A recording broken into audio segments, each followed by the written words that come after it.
nagkaroon ba kayo ng underdog mode ever? Ay, ako. Yan yun. Pero okay rin yun, ha?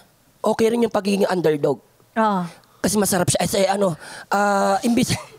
okay yun kasi siya parang minomotivate ko yung sarili ko na parang andito ka pa, meron ka pang ibubuga. Yes. Parang sinabi mo sa kanina, yung PT party. Yung PT party. Parang kesa maawa ka sa sarili mo, parang gamitin mo yung energy na yon na gumawa ng mga bagay na makabuluhan. Diba? Ko charity na doon, alis buntis ko, chinong matulis. Pero minsan talaga, lumalabas yung pagiging tao mo eh. Yes. Yung parang, ako naman, magiging honest ako sa feelings ko. Kasi magto 20 years na rin ako. So parang, hindi yata ako nagkaroon ng peak. Parang, wow, ito siya oh. Hindi. Pero, okay lang ako doon. Mm-hmm. Pero minsan, may nakikita ka kasing mga tao. Actually, masayang-masaya ako kung nasan ako. Gusto ko yung hindi ako highlighted. Actually, itong show na to, yung pressure sa akin, itong Your Honor, grabe kasi I've never had a show like this na parang, uy, dalawa lang kami ni Buboy dito. Yung shocks nakasalalay sa amin. Wala nang iba, hindi to bubblegang na marami kami. Na second lead, third lead ka lang. Pepito, support ka lang. Apaka-chill ko. Alam mo yon. So, minsan, merong mga nabibigyan ng magagandang opportunity na feeling ko kaya ko din. Tapos parang attitude. 'Di ba? Laging late, hindi nagme-memorize, hindi nagbabasa ng script. Wow, talaga? Yung ganun. Tapos sa harap mo, ang bait-bait sa'yo. Wala naman siya sinasabing masama sa akin, pero parang, shucks, bagets, sayang naman. Yung ganun. Kaya magandang makakita ng mga nagsisimula ngayon, ng mga artista na pinapahalagahan nila yung meron sila. Kasi hindi nyo alam, ang daming may gusto ng trabaho na yan. Pero sa inyo napunta. Yeah. 'Di ba? Ang dami kong ganyan. Yeah. Minsan pag umiinom ako, tas masama yung tama sa akin. Like, wow, lalo na pag nabitin ako. Charot. Totoo, wag na wag. Sakit wag na wag, wag na wag. Yeah. Pero if I may parang feeling ko sobrang grabe yung fit mo sa Your Honor. Uy, salamat. As in, because because parang feeling ko the level of skill and talent needed for a show like this. Kasi parang you exemplify yung being a main character pero effortlessly kaya mong gawing main character yung guests mo. Uy, si salamat. Buboy. Alam mo, hindi intentional yan. Hindi intentional. Hindi, intentional actually. Kasi nga, nabanggit ko yan sa brainstorming before, sa meeting, na parang, sabi ko, mayroon akong tendency na to talk about myself a lot. So, dapat I will learn to pause, listen. Yeah. Kaya sabi ko sa'yo, maganda yung nung pinakinggan ko yung podcast niya, tas doon ko na na maganda to kasi napaka ano bang tawag do sa word na yun? Yung parang napaka linaw nung pag deliver niya ng questions. Alam niya yung gusto niyang sabihin. Ako kasi minsan hindi ko alam yung gusto.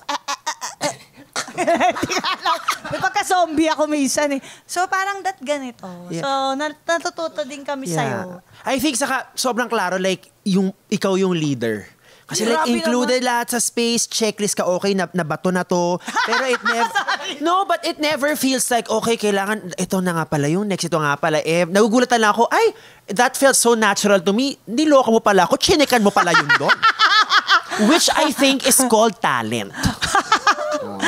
Hindi. Magaling din yung team namin dyan. Siyempre, with the coaching of our team. Diba? At siyempre, napakagaling na ating mga writers. Totoo po yan. Kailangan nating i-honor yan. Totoo po yan. Yes. I love you guys. Ang ganda naman ito. Para talaga siyang bonding na Sabi sa'yo, open forum to eh. Yun na nga. Ang saya. Parang bitin na bitin ako. Diba? Sana magkakwentuhan pa tayo. Game! Ang dami namin natututunan sa'yo. Lalo na yung mga English, yung dictionary mo.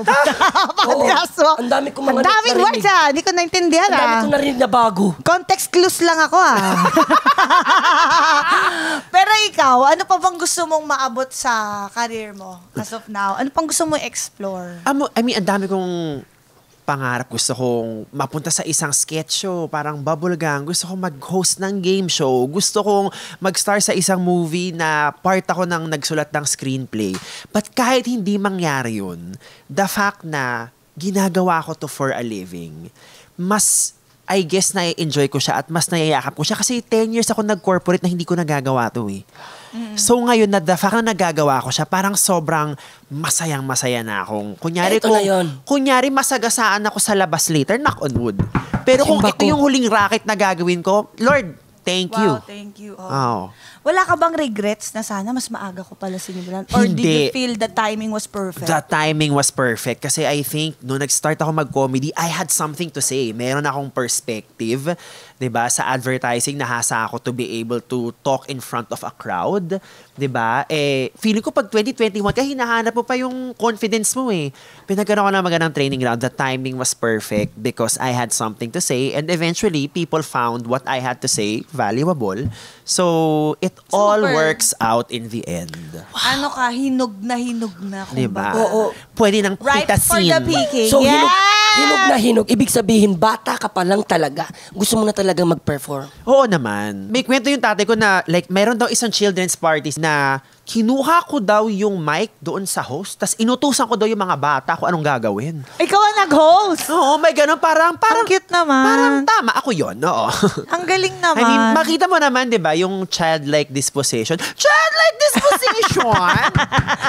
Di ba? I'm sure nakita mo yan sa anak mo. Ano yung natural inclinations niya. Kung nasa yes. napunta yung talents. And a big part of it, we just go back to the things that made us happy when we were young.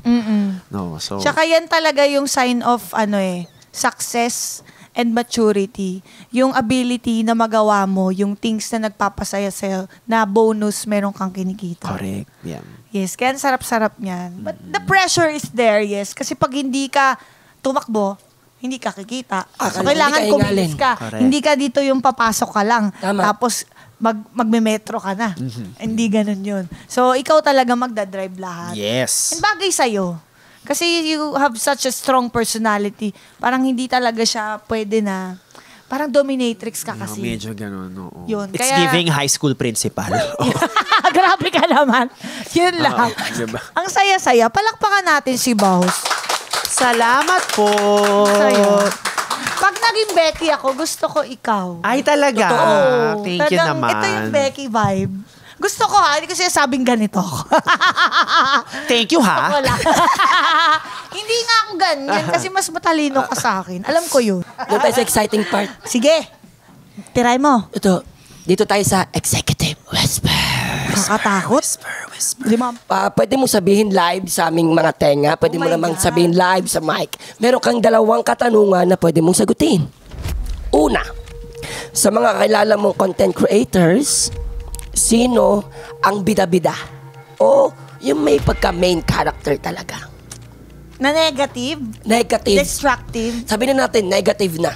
Oh.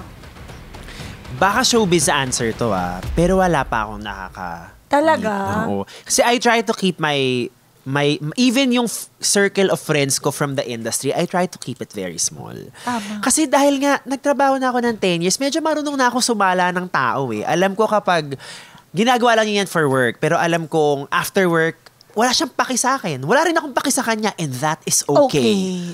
Let's Diba? normalize that. Diba? Kung wala tayong paki sa isa-isa, okay lang. Diba? Kasi meron akong 40 Viber notifications sa kailangan kong sagutin.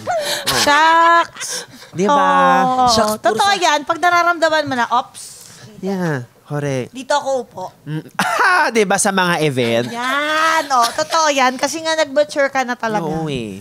Ito Well- naman, in relationship na po ba kayo ngayon? Yes, opo. Oh, okay, maganda po ito. Kung single ka, Okay. sino ang kilala mong Pinoy gay personality? Out man o hindi? Ang gusto mong Ha? Nagulat din siya sa sarili niya. Ito pala to. Hindi ko alam, hindi ko binasa to. Shucks! Parang magbubuk na ako ng Parang ano, ikaw nga mag-question. Kaya mo yan. Sige. Oo naman, question lang naman eh. Pero nakatalikod. Kasi, baka sabihin, ay!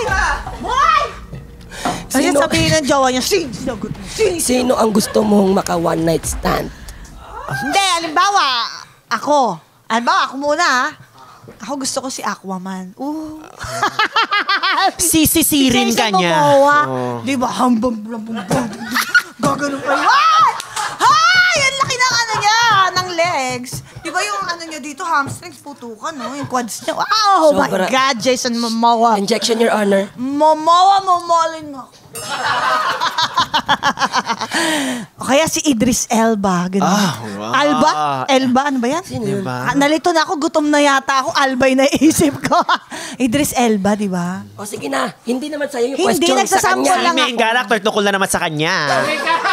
Hindi. Kasi pinapa-feel ko lang yung ano. Na-excite yung nga ako nasi- sagutin eh. Ayan na. Okay. Ay, natakot ako kasi baka ma-off ka. Hindi, kaya nga kasi, Okay. syempre hindi ko sasabihin in public, i-whisper ko lang. Ayun.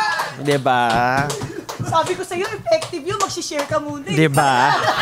Diba? Kaya again, I go back, napakagaling niyang host. Diba?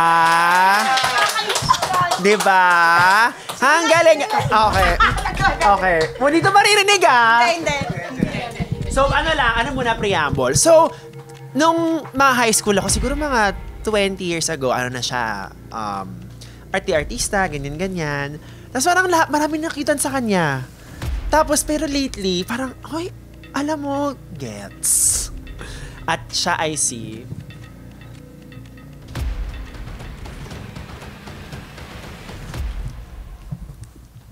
Alam mo, lately talaga, parang, alam mo, i-guess ko kaya siya sa podcast ko. Hihintayin ko yan. Pag nakita ko yan, kikiligin ako para sa'yo. Kasi sobrang like, parang gets ko na. Parang kasi lahat ng tao like cute na cute sa kanya. Tapos ngayon hindi ko alam, baby, because with more age and more confidence. Alam mo, hindi ko nga siya nakikita ngayon eh. Oo. Tapos Ako lang to, baka nakikita niyo. pero like lately, parang, ay, pogi niya. Pero ang kulit ako nga, no? Pogi niya ngayon. As in, oh my God. Woo! Saka ano rin naman, witty rin si ano. Talaga. Meron siya. sige. And ano, Baka naman ayoko na magsabi, baka malaman eh, baka... Tsaka gumaganito, lumalabas yung pagiging Caesar. Okay na! Okay na! Thank you so much for having me. Palakpakan natin, Boss Rufo! At syempre, Madam Chair, narito na po ang ating batas for the week. Ang ating batas for the week, huwag kang pabida, bidalo. Kung ayaw mo maging kontrabida, huwag mong agawin ang moment ng iba. Adjust ka rin paminsan para hindi ka maging topic sa chismisan namin. Tama. Ay, maraming salamat, Baus. Thank you so much, Buboy. Thank you so much, Madam salamat. Cha. Thank you for Yeah. making time for us kahit sobrang busy mo. And Sobrang we wish saya. you the best. Thank Totoo. you. Sana magkasama pa tayo ng maraming Parang may nararamdaman ako. Ang saya. Meron tayong gagawing movie na exclusive to Support, Telegram. support, Sa Telegram, as Tiara Bakit Gomez. Telegram? Ibalik na natin si Tiara Gomez. Ako. Pang-online lang, no? Diba? Palakpakan natin ulit na may kasawang padyak si Boss Rufo! Yes! Yun na nga. Magsama-sama po pala tayo bukas sa October 26 sa part 2 po ng BG30, Batang Babol Ako. At 6:10 ng gabi po yan sa GMA at Yulol YouTube channel. Mga kayulol, maraming salamat din sa inyong panonood at pakikinig sa amin. Lagi ninyong tandaan, deserve mong tumawa. Deserve mong sumaya. Kaya mag-subscribe na sa Yulol dahil dito ang hatid namin sa inyo. More tawa, more saya. Hearing adjourned. See you next Saturday! Yay!